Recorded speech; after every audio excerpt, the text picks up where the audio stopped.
Pregnancy হলে পেশেন্টের piles বেশি কারণে দেখা যায়। পায়খানার রাস্তায় যে রক্তের নালীগুলো হয় ওগুলো ফুলে যায় এবং মেডিসিনেও যদি চিকিৎসাটা না করা যায়, তারপরে যদি সিভিয়ার ব্লিডিং হয়, তখনই আমরা হয়তো অপারেশনের ব্যাপারে ভাবি।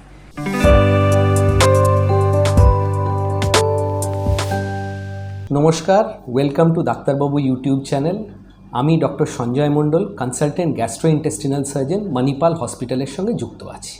আজকের আলোচনার বিষয় হচ্ছে গর্ভ অবস্থায় পাইলস হলে কি করা উচিত।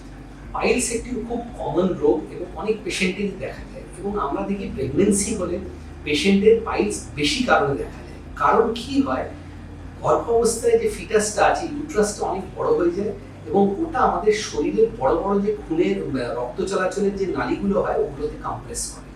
এই কম্প্রেশনের জন্য পায়খানার রাস্তায় যে রক্তের নালীগুলো হয় ওগুলো ফুলে যায় এবং পাইলসের চান্স এবং পাইলস থেকে ব্লিডিং হওয়ার চান্সটা অনেক বেড়ে যায়। এবার গর্ভ অবস্থায় যদি পাইলস হয় অথবা পাইলস থেকে ব্লিডিং হয়, কি করা উচিত? এইসব পেশেন্টদের সাধারণত প্রথমে আমরা ওষুধপত্র দিই, পায়খানাটা নরম করি, কারণ পাইলসের একটা কারণ হচ্ছে পায়খানা শক্ত হওয়া। পায়খানা শক্ত হলে এটা পায়খানার রাস্তাকে চিরে দেয় এবং পাইলস থেকে ব্লিডিং হয়। আমরা যেটা করি সেটা হচ্ছে পায়খানা নরম করার ওষুধ দিই, ইসবগুলোর ভুসি অথবা ল্যাকটুলোজ এইগুলো দেওয়া হয়। এছাড়া আমরা পেশেন্টকে প্রচুর ফাইবার ডায়েট নিতে বলি এবং জল প্রচুর পরিমাণে খেতে বলি। পায়খানাটা নরম হলে দেখা গেছে এটা পায়খানা স্মুথ বেরিয়ে গেলে তাহলে পায়খানায় এই পাইলস থেকে ব্লিডিংটা বন্ধ হয়ে যায়।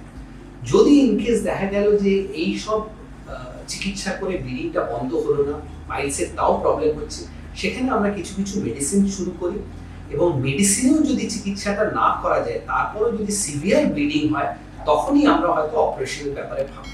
কিন্তু আমাদের একটাই জিনিস বুঝতে হবে, গর্ভ অবস্থায় জেনারেলি আমরা অপারেশনটাকে অ্যাভয়েড করি।